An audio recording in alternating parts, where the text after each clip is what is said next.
बच्चियों को ख़ास नसीहत, अगर पढ़ लिख कर आप ये सोचती है कि मुसलमानों में कोई मेरे मेयार का नहीं है, मैंने किसी का भी हाथ पकड़ना है, तो याद रखना कि आप किसी मज़हब में बहू बनकर जाओगी, ज़िंदगी में कभी वो आपको बहू की हैसियत से एक्सेप्ट नहीं करेंगे।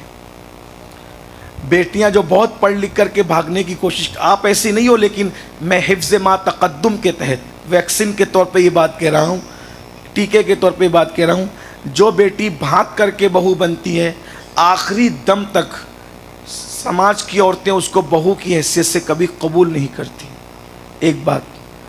तीसरी बात, जिसके माँ बाप भाग कर और भगा कर शादी करते हैं, ठीक 18-19 साल के बाद जब उनके बच्चे शादी के काबिल हो जाते हैं, तो शरीफ घराने से उनके यहाँ रिश्ते नहीं आते। लोग बातें करते हैं, जिसके बाप ने भाग और भगा के शादी किया था उसका बेटा क्या, जिसकी माँ भागी थी उसकी बेटी क्या। तो अपने चंद लम्हों की लज्जत की खातिर अपनी दुनिया और आखिरत को बर्बाद मत करो, तबाह मत करो।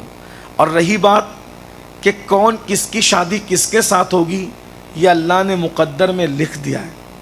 अल्लाह ने जो मुक़द्दर में लिखा है, बहैसियत मोमिन आपका ईमान होना चाहिए कि जो मुक़द्दर में लिखा है वही होगा।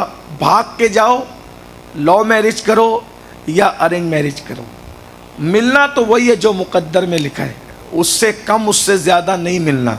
मैं सिर्फ एक छोटी सी मिसाल देता हूँ। ज़ुलेखा लिखी थी यूसुफ़ अलैहिस्सलाम के मुक़द्दर में, और यूसुफ़ लिखे थे ज़ुलेखा के मुक़द्दर में। यूसुफ़ रहते हैं मुल्क शाम में, ज़ुलेखा रहती है मिस्र के 1 महीने के फासले पर। अब इन दोनों को मिलाना है, इन दोनों की शादी कराना है, कराएं कैसे? यूसुफ़ मिस्र आ नहीं सकते, ज़ुलेखा मिस्र आ नहीं सकती, तो क्या किया?